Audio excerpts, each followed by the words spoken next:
The drug testing that they are doing now before the 2024 Olympics has got all sorts of loopholes in it. And so are you hearing that? This is for the 2024 Olympics. This is right now. There are several loopholes. This means that there are athletes that can get away with cheating.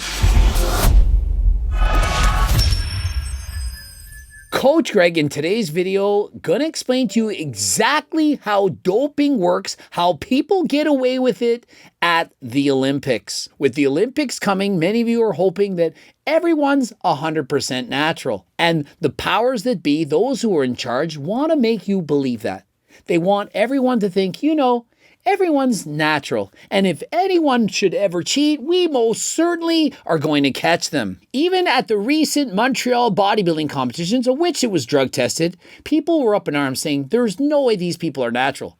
But the Canadian president, Ron Hachey, stated, "I personally believe that everyone is natural." In my mind, they're all natural athletes. Anybody that does come to this event that is not natural shouldn't be there. We all agree. Well, maybe at the day of the competition, and as you'll see at the Olympics, perhaps on the day of the event they're natural, but many people are using steroids and other performance-enhancing drugs throughout the year to gain an advantage. He called it stuff, which now is referred to as THG. I got some, I tried it myself. When I tested my own urine, it came back clean. And so consider this. You can only fail a drug test for something that they're actually looking for. If you would, for example, take a designer steroid that hasn't been invented yet, that they don't have a test for, and you take it, you don't fail the test, then they don't catch you. And so what you do is you take the drug, do a drug test in advance to see if it's going to cause you to fail. If it doesn't cause you to fail, then you continue to take it. We were using other types of drugs, including EPO. EPO is a hormone that your body naturally produces. And so another drug that people are taking is EPO. It's going to increase your red blood cell count, going to give you better endurance. This doesn't just help athletes in endurance sports, but it helps all athletes, even weightlifters. Think of it. When you have more red blood cells, you have more energy, more oxygen, and therefore you can train that much harder. Athletes who can train harder can get better results, and so therefore EPO can work. Now consider this. They're literally athletes doing blood doping. What you do is you remove some of your blood from your body and you put it in the fridge. Later, for example, in a month, you add those red blood cells back into your body. And so let's say you had, for example, 6 liters of blood in your body. You then add an extra half a liter, now you have 6.5. And so because of that, you have extra red blood cells. This is known as blood doping. They literally did this in the Tour de France. And so what makes you think that athletes on competition day, for example, the day they run the marathon, are not going to do this? The definition that I got one time from a world-class sprinter was, it turns you into a machine. You simply do not get tired. And so what do you think happens? You can run faster, you can run further, you don't get as tired. That can help almost any athlete in any sport. I would create a calendar for the next month on what days to take the cream, what days to take the clear, what days to inject the growth hormone, what days to inject the EPO. In order to detect a certain drug in your body, sometimes they need to see certain ratios. And so, for example, if you have too much testosterone, they're going to compare the testosterone to epitestosterone ratio. And so if you give an athlete testosterone, you have to give them something else to make it balance out. And so these athletes aren't on abusive doses. You won't see guys competing in the Olympics taking testosterone and tren, trying to compete like the Tren twins, but you will see them taking very low doses that are undetectable. So after specific events, she was using growth hormone. During the games, with us fully knowing that they were not testing for growth hormone. And so think of it. They couldn't always test for growth hormone, and you can't detect it in the urine. You need to detect it in the blood. And so if you're an athlete in the Olympics, especially back in the early 2000s, for example, Marian Jones, are you not going to use the drugs that they can't test for? So if you find out that they can use growth hormone, they're not even going to test for it, what do you think they're going to do? And so these athletes, they have the best coaches in the world, the best knowledge, the best scientists. And so they take the exact drugs at the exact doses that they know that they can get away with. She won 3 gold medals and 2 2 bronze at the Olympic Games in Sydney, Australia in the year 2000. She was the absolute golden girl of the Olympic Games. I remember it like it was yesterday. Marian Jones was winning by so much. It was incredible. The 100-meter dash, she blew everyone out of the water. But yet, she was cheating. And why do you think she was cheating? Well, she knew she could get away with it. And do people think it was just her? Of course it was other athletes. Once you find out that other athletes are cheating, are you not going to be tempted to do it yourself? Imagine you're competing in a natural bodybuilding competition and you know that half the athletes are using steroids. Are you not also going to be tempted to use steroids yourself? Especially when you know that they're perhaps only going to test the winner. They're perhaps only going to test the guys. And so you're thinking, well, I'm going to compete. There's 15 athletes. If I don't use any steroids at all, I'm going to come in dead last. But if I use steroids, probably going to get 5th place. And so that athlete, they use steroids, compete in a natural competition, and they get 5th. 5th place winner isn't getting tested. Do you really think that when you enter a natural bodybuilding competition, they're testing everyone? Of course they're not. And so what do people do? Well, I'll tell you what. They use steroids for 51 weeks of the year. Then they stop for a week and they pass the test. Certain steroids get in your system and out like that. For example, testosterone suspension. Other drugs with longer esters, they last in your system a lot longer. But testosterone suspension, it's in and it's out in a matter of days. And so perhaps a steroid, for example, like Anavar, it's only going to last in your system for maybe a month. You could use Anavar for 11 months straight, stop for a month, and still pass a drug test.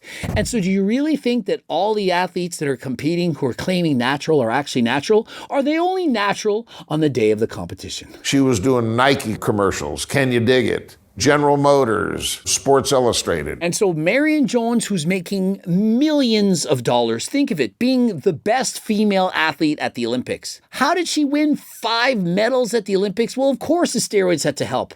And so she's making millions of dollars. And so the temptation to use steroids, it's enormous, especially when you know you're going to get away with it, especially when you know other people are doing it. The next Olympics, when she got caught, she went 100% natural. And how do you think she did? She barely even made the team as a substitute.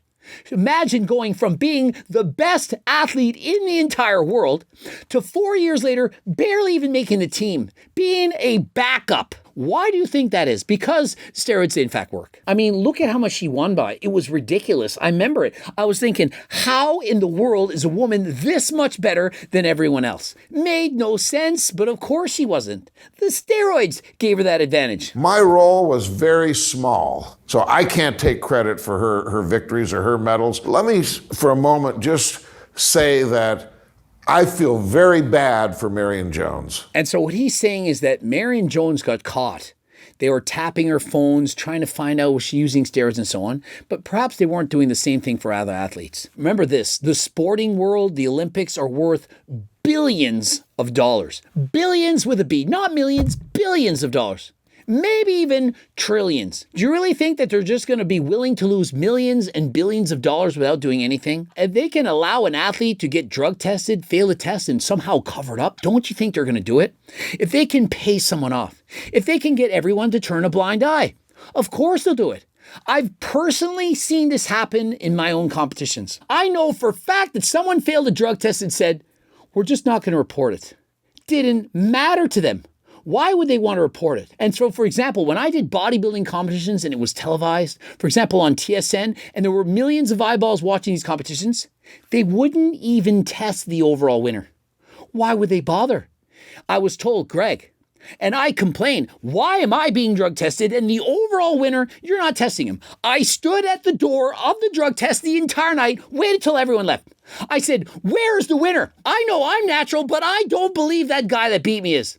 And so I stood at the door and waited, wanted to witness this guy enter the drug testing room. He wasn't tested. And so I announced this to the organizer. I said, you know what? He wasn't tested. They said, Greg, it's televised for TSN. How would it look if the overall winner failed the drug test? I would say it would look amazing. They would say, wow, the overall winner, he failed?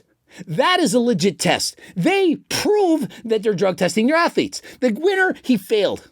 And so they tested me. Of course, I passed the test, but they didn't test the winner. And he rode off on a Bazooki Marauder motorcycle that he won for first place. And so they don't care about people failing drug tests. They care about the optics, like an eye surgeon. They only care about what it's going to appear like to everyone. And so do you really think that the Olympics really truly cares about all of the people being natty, or do they want to appear to be natural? Now, I'm not saying they don't wish it could be natural. I'm not saying that the Olympics don't want all their athletes to be clean. But what do you think is more important? That they, of course, make money, that the Olympics continues to go on, and that everyone is happy. And so if several people fail a drug test and they can get away with covering up, don't you think they want that to happen? If the Olympics announced that 175 people fail a drug test, that the winner of the 100-meter dash, the third place, the fourth place, and so on, that everyone was failing, what do you think would happen to the Olympics? It would lose its prestige. People would say, oh, they're just a bunch of cheats. None of these guys are natural. These guys are worth millions of dollars. The sponsors, they would hate it.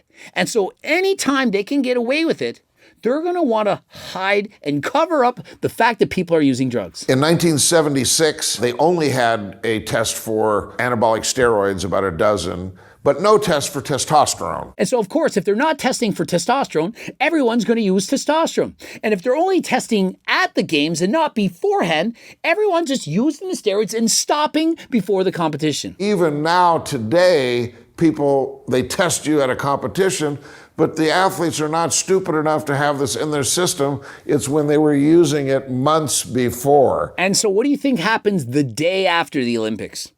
Olympics are done. You did the drug test the next day. I'm going back on. I got to train for next year. And so what many athletes are doing is they're using these steroids, these performance-enhancing drugs, when they're not being tested. And because they've used those steroids, even if it's for a matter of months and or years, later on, they're going to carry over in that benefit. Was it founded for the health and safety of the athletes? In my opinion, it was founded to protect the logos of the sponsors of the Olympic Games. So do you really think they're doing drug testing because the Olympics just really, really wants to have drug testing? They just really care so much about their athletes. Or do you think it's not because they need to raise billions of dollars, would it be? And so do you not think that if they could just turn a blind eye, that they wouldn't bother testing? Let's look at bodybuilding at the Olympia. Do you really think they're testing Chris Bumstead? Of course they don't. Do they test anyone? Of course not. And why do you think that is? Well, it's because the fans want to see the biggest and the best athletes. They don't want to see Chris Bumstead tested, come in 20 or 30 pounds smaller. They don't want to see that. They want to see him at his best. But at what cost? The athletes, the fans, they don't care about the people's health. I do. And I know many of you are saying I'm a hypocrite because I used to, in fact, sell performance-enhancing drugs, admittedly. But remember, I was once also addicted to these steroids. I wanted to be the best of the best. I wanted to compete against other athletes. But it's been several years. In fact, it's been over 12. And to this day, what do? Well, I preach for athletes to be natural, to stay more natty than last time. I try to promote supplements that are natural, that you will not fail a drug test. For example, GO2 Max, which improves your cardiovascular endurance, and Turk Builder to help you build more muscle. Are these as beneficial as EPO and steroids and growth hormone? Well, of course they're not. But can they be beneficial? Do they in fact make a difference? Do they move the needle? Yes, of course they do. And so I urge you, don't use performance-enhancing drugs. Stay more natty than last time. The reason they have all these loopholes is because they, my opinion, they generally don't desire to catch these athletes because it's bad for business. And so think of it. Do you really think the Olympics wants to catch a bunch of athletes using steroids? Do you really think they want 100 athletes to fail the drug test? Or would they not prefer, hey, do whatever you want, but please don't get caught? We're going to come and drug test you at the Olympics, but we don't want anyone to fail. So heavens forbid, don't fail. It's all about covering things up. It's all about giving the illusion that everything is fair games, that everything is fair play. We've all seen the aftermath at every single Olympic Games, that there's various federations, countries that people argue should be banned. This country should be banned. That country should be banned. These athletes are using this. These athletes are using that. Almost every country has athletes who have failed. In my country, the most famous was Ben Johnson, the world record holder in the 100-meter dash. But yet he failed for Winstrol. Do you think he was the only guy using steroids? Do you really think that Ben Johnson running the 100-meter dash is the only one using steroids? Of course not. Nearly all of them were. But yet he got caught. And why? Probably because he did the wrong steroids. Probably got caught, did a mistake. But if you really think that the only people who are using steroids are the ones that are getting caught who are failing, then I got news for you. There's far, far more. It's the tip of the iceberg. And so I would argue for every one athlete that gets caught, there's 10 who are done it in secret, who are smarter than the competition. What do you mean he's off the hook? And he said, well, the elder statesmen got together and decided that this was just not a good time for these positive drug tests to come out. And so think about it. The guy failed a drug test. He was called, say, hey, you failed a drug test. And then said, you're off the hook. Why? Well, we're not going to report it.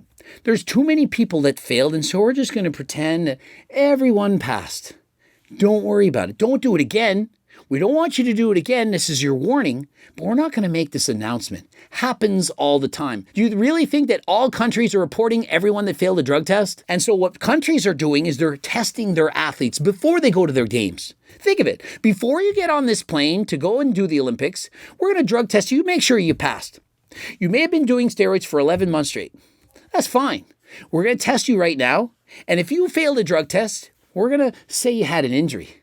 You know, you got sick. Something came up. Family emergency. And so do you really think they're going to announce to the world, hey, 17 of our athletes from the United States that they failed a drug test? Or do you think they're going to keep it a little hush-hush on the down low? I realized that basically from the top to the bottom, they are all a part of this corruption. And so when he says top to bottom, it's everyone. It's not just the countries. It's not just specific sports. It's everyone. Think of it. Do you really think the TV stations want to lose ratings? Do they not want the most amount of people to tune in for the Olympics or for any sporting event? They want everyone to watch. All these multi-billion, if not trillion-dollar businesses, do you really think they want their athletes to fail drug tests? Do you really think that a guy who fails a drug test in hockey, that they're going to want to announce it? Are they really going to go and test that superstar NHL hockey player every single day? Or are they perhaps going to say, hey, look, we have to drug test you twice a year. In 3 months from now, probably going to get a drug test. Best not be on anything at that time. We're going to test you. Make sure you pass. And so, for example, if the coach gets a tip off and says, hey, they're going to come and drug test you on September 15th, make sure that all your athletes are clean on this date. Do you not think the coach is going to say to their athletes, hey, guys, I don't know if you're natural, I don't know if you're enhanced, but on the 15th, you best be natural. Do you not think the coach is going to warn their athletes? And this happens in everything, not just in sports, but even in the law. Think of it. You have corrupt police officers being paid off in various countries, and they'll literally tip people off.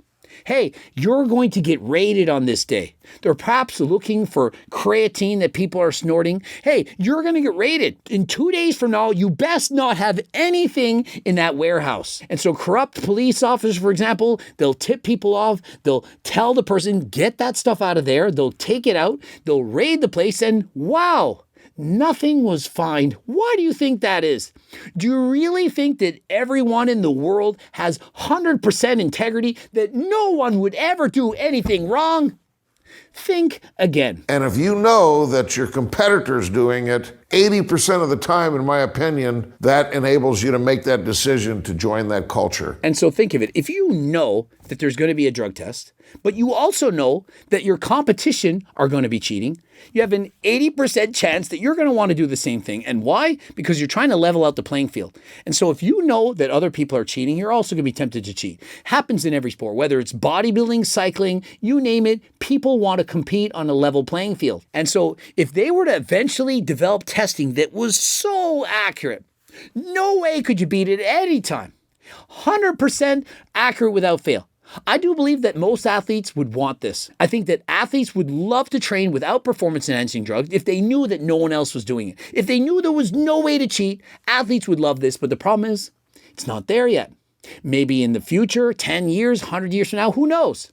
Perhaps there'll be a time when all drug testing will be 100% accurate. There's no way to be a fake natty. The drug testing that they are doing now before the 2024 Olympics has got all sorts of loopholes in it. And so are you hearing that? This is for the 2024 Olympics. This is right now. There are several loopholes. This means that there are athletes that can get away with cheating. During the out of competition, they don't even test for about 80 stimulants and narcotics. At the Olympics themselves, there are several stimulants that the athletes can't use. But before the Olympics, as in right now, they can use them. And so they can train the entire year. They can use these stimulants, give them more energy, go and train harder than last time. And they can do so even though they're using banned performance-enhancing drugs. The thing is, they're only banned at the competition. And so they get the benefit of training with these drugs, and they simply don't use them on competition day. The other substances, they're not using designer steroids, and they're microdosing, often times doing this at night. So when the collectors come in the morning, their levels are back down. Remember, athletes have locator forms. They have to be ready for drug testing at any time on any day. But do you really think they're going to show up at midnight on Saturday night while they're at the bar dancing away? And so there's certain times when you can expect to be drug tested. And so, for example, first thing in the morning, that is a very common time to be drug tested. And so if you take a certain amount of a steroid, for example, testosterone suspension, perhaps at a very low dose, microdosing as he calls it, perhaps growth hormone, IGF-1 and so on, and they take that at very low levels, by the time it's the morning, it's kind of gotten in the system and gotten back down to normal levels. And so just because an athlete passes a drug test doesn't mean they're not being enhanced by a little bit. And remember, we're not talking about the difference between getting last place and first. The difference between first place and second place could be 0.01 of a second.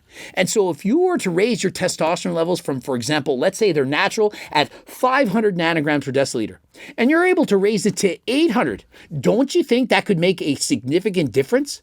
Or even if they're already at 800, if you're at 800 while on HRT and you're consistently at 800, it's a big difference versus being at 800 and then you're stressed out, didn't get a good night's sleep, and then you're down to 600. And so imagine always being at an elevated level. Think of the difference that can make. And it's not just with testosterone, it's with other hormones, peptides, SARMs, and so on. ZMA, creatine, there's a lot of supplements that really help to accelerate healing and tissue repair. Now remember, no one's going to say that creatine is going to cause you to fail a drug test. Creatine is not a banned performance-enhancing drug. But what about caffeine? Caffeine is a drug, and it used to be banned by WADA.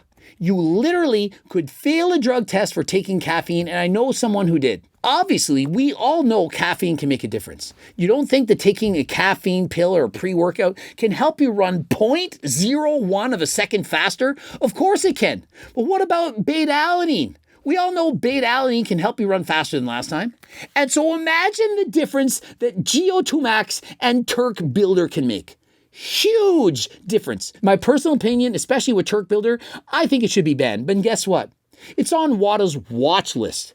Ecdy steroids are being watched by WADA, but they don't have the drug testing for it yet. And so if you're an athlete and you're taking Turk Builder, you're going to pass the drug test. But does that mean you're 100% natural?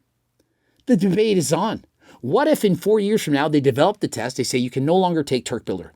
Turk Builder works. Trust me, it is ridiculous. It makes a huge difference. And so if you're an Olympic athlete and you're taking Turk Builder, you for sure have an advantage over your opponent. Now remember, many people are worried about failing drug tests and so on, but Turk Builder, I'm telling you, you won't fail the drug test. If you're not an Olympic athlete and you're just looking for an advantage and you want to stay natural, at least for now, Turk Builder, to my opinion, an excellent choice. Not for teenagers, and I'm not saying it has no negative side effects. For myself, I find I can't take it later in the day. It will negatively affect my sleep. It gives me so much energy, allows me to train much more aggressively at the gym, and it helped me to add on a significant amount of muscle.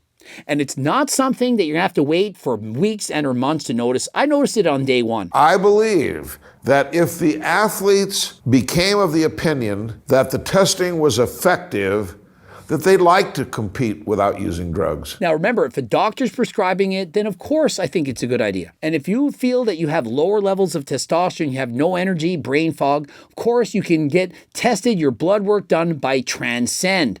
I've partnered with them. They have qualified doctors that will analyze your blood work, decide, do you in fact need a prescription? And if you do in fact need testosterone prescriptions, peptides, and so on, the doctors will monitor you, ensure you're doing it more safely than last time. And so let me know in the comment section, do you not believe that there's certain athletes that are getting away with cheating?